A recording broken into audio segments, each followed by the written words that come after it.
The 2020 Le Mans Esports Series Superfinals brought together players from around the globe for some of the greatest and most epic racing moments in Forza Motorsport history, with professional and pro-am teams fighting tooth and nail against each other in cars from different eras at Le Mans, spread across 4 days, otherwise called segments, with the lowest scoring teams of each day being eliminated. With the competition being held on Forza Motorsport 7, you wouldn't be blamed for thinking the victory would be based all on which teams had the fastest pace averaged across their players, or maybe which teams had the most top 20 players in their roster of 3 total drivers.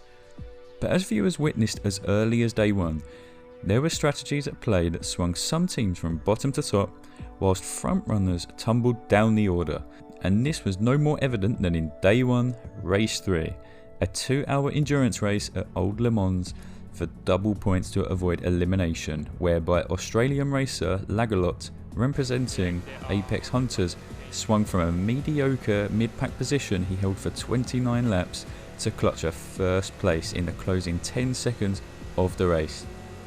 Not only did Apex Hunters calculate how many laps they could run by fuel saving, but precisely how far down the road they can push their car before the countdown timer reached 0. What is this strategic wizardry on Forza, you ask? Fuel saving. Now, to most it's a basic concept, especially on a title like Forza 7, where a car's speed is not affected at all by having a heavier or lighter fuel tank.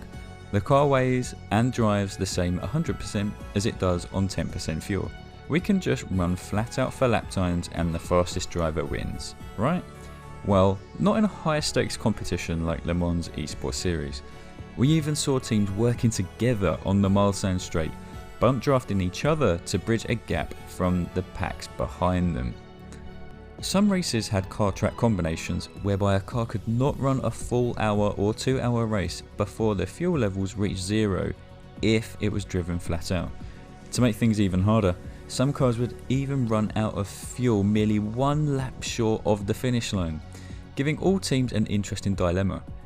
Do we run hard to get the furthest ahead before having to refuel in the pits? Or do we drive slower to save tiny bits of fuel across 2 hours that could just about leave us enough to reach the finish line without pitting and hopefully overtaking the faster drivers? Let me show you the 4 tricks teams used in the Le Mans Esports Superfinals to make or break it through each day's knockout round. I will go through them in order of how effective or reasonable each tactic is when in a racing situation among other cars rather than when driving alone. Fuel saving trick number 1. Lifting whilst drafting. This is a simple concept to get around. Whilst in a slipstream, your car will naturally reach greater speeds than the car in front of you. This makes overtaking easier on long straights in motorsport, and the same applies to most racing games. In Forza Motorsport though, Slipstream is a much weaker force and can only be really applied to use on incredibly long straights like on the Mulsanne straight at Le Mans. And because there are so many long straights around Le Mans, it's not always favourable to actually take the Slipstream to overtake the leader, because they could do the exact same to you on the next straight.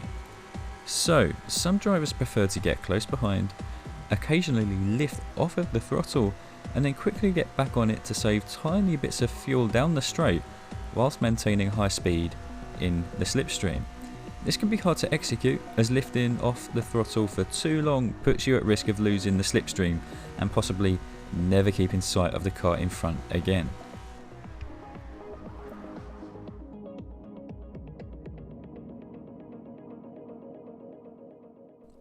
Commonly used by drivers in the World Endurance Championship and Formula 1, lifting off the throttle for a short while before beginning to brake into a corner is a reliable and simple way to save fuel without costing yourself much time.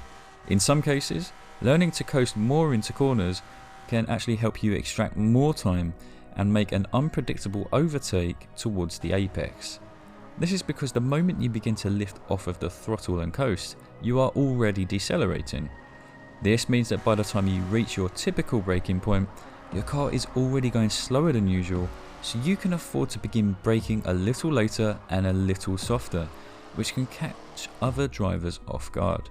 You can see this being done by my teammate Handicap after being overtaken on the Mulsanne straight. Extra kudos to him for executing it perfectly in wet conditions at Le Mans. Fuel saving trick number 3, lifting whilst changing gears.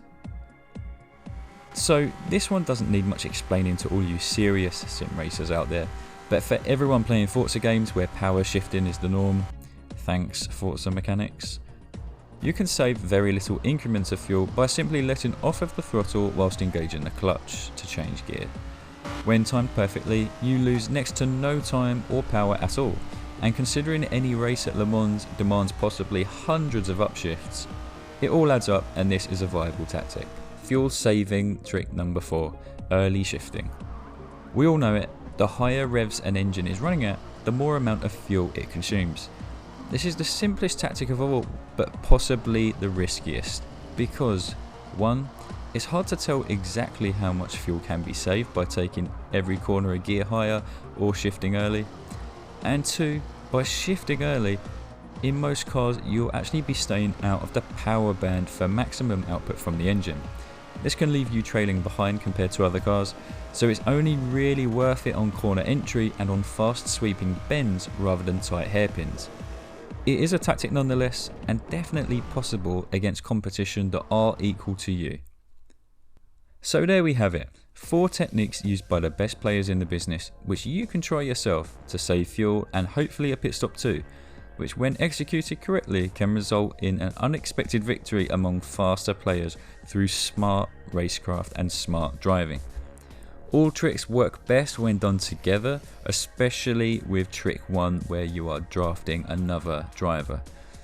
By saving as little as 0.1 or 0.2% fuel every lap, drivers can win like a Sunday driver passing the field.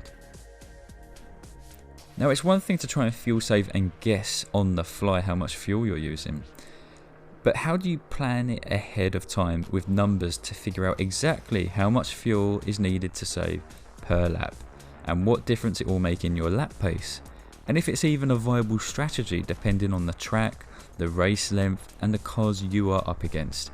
If you want to find out, make sure to give this video a big thumbs up, and I'll show you how top teams calculate their fuel saving strategies in a new video. Thanks for watching, make sure you're subscribed to the channel for more content. I've been JSR John, see you again soon.